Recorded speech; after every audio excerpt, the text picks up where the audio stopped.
Vamos começar a falar sobre o no-show. No-show, quando você compra uma passagem aérea e decide não aparecer ou não consegue chegar por causa do trânsito e tal, o termo técnico disso é no-show para a companhia aérea. E foi basicamente o que fez o presidente da Ucrânia, Volodymyr Zelensky, que desembarca... Para você entender, deixa eu trazer logo este homem para cá, Lorde, o nosso Lorde, Sir Américo Martins. Américo, porque para entender essa história, acho que a gente precisa traçar o roteirinho bem direitinho.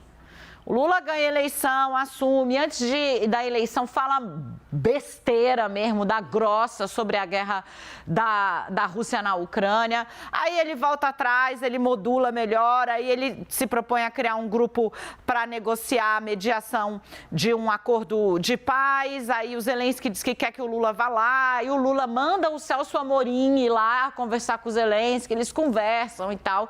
Até a fonte me detalhou aqui o dia, né, dia 10 do mês passado, salvo engano, então, ou desse mês mesmo, foi desse mês mesmo. Celso Amorim vai lá e tal, conversa com o Zelensky, aí o Zelensky desembarca na cúpula do G7 de, abro aspas, surpresa, porque a minha fonte que estava lá, e o Américo pode me ajudar a mapear tudo, disse que já estava todo mundo esperando que ele fosse, e ele desembarca pedindo uma reunião com o Lula.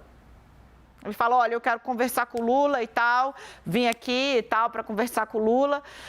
E aí ele, cara, na real, o Lula, a pedido, abre, não foi uma hora.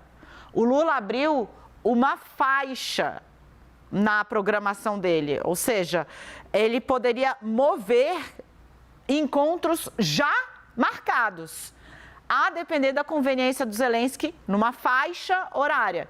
Inclusive presidentes, né? Como era o caso, ele estava falando com o presidente do Vietnã, ele ia mover essas agendas. E aí o Zelensky não apareceu. Como se chama isso em diplomacia? Porque, né, quando você não aparece para voar é no show, e na diplomacia?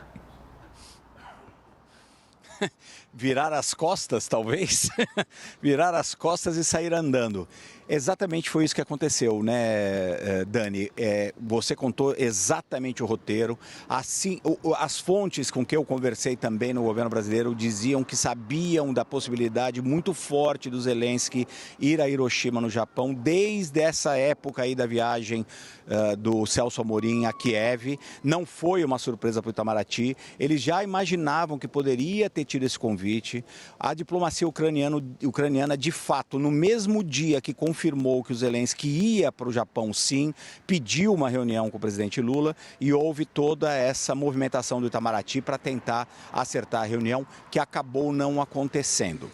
Hoje eu falei com algumas figuras na diplomacia ucraniana que basicamente tentaram botar panos quentes na questão. Eles falaram que não é um grande problema, não explicaram de forma nenhuma por que o Zelensky não compareceu a esse encontro, que estava marcado para ontem à tarde. Chegou a se marcar depois dele abrir a faixa, ficou marcado num determinado horário. O governo brasileiro deixou claro que poderia mover algumas reuniões com os outros presidentes, mas não iria cancelar nenhuma, o que obviamente não se faz mesmo, deveria manter aquelas agendas, e mesmo assim o Zelensky não apareceu. Hoje, um diplomata ucraniano muito importante ali me disse que não vão faltar oportunidades e tentou acalmar a situação dizendo que, olha, isso acontece, reuniões bilaterais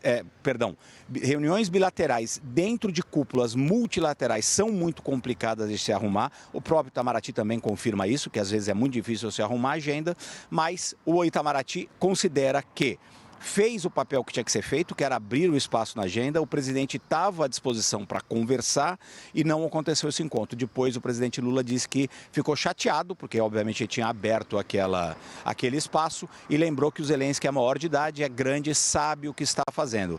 Ele, de fato, não deve ter ficado muito feliz, e alguma coisa tem nessa história, Dani, no final das contas, que o Zelensky pediu a reunião, de última hora acabou não fazendo. Nós precisamos ainda correr atrás, tentar descobrir. Uma das hipóteses é que ele não teria gostado muito de ter convidado o presidente e o presidente ter mandado o seu assessor, que é um assessor muito importante, o Celso Amorim, mas não era nem o ministro Mauro Vieira, embora o Celso Amorim seja praticamente tão importante quanto o ministro, porque está muito perto do presidente e é muito respeitado pelo presidente. No final da história, Acabou não acontecendo esse encontro, mas, de maneira geral, a reunião foi muito positiva para o Brasil, especialmente por conta dessas reuniões bilaterais do presidente Lula. E só para terminar, eu queria citar o nosso diretor em Brasília, o Daniel Rittner, que conversou em ON com o ex-ministro Celso Amorim, que confirmou que, na avaliação dele, essa questão do encontro não ter acontecido não atrapalha em nada as pretensões do Brasil de tentar mediar diplomaticamente o conflito na Ucrânia. Dani?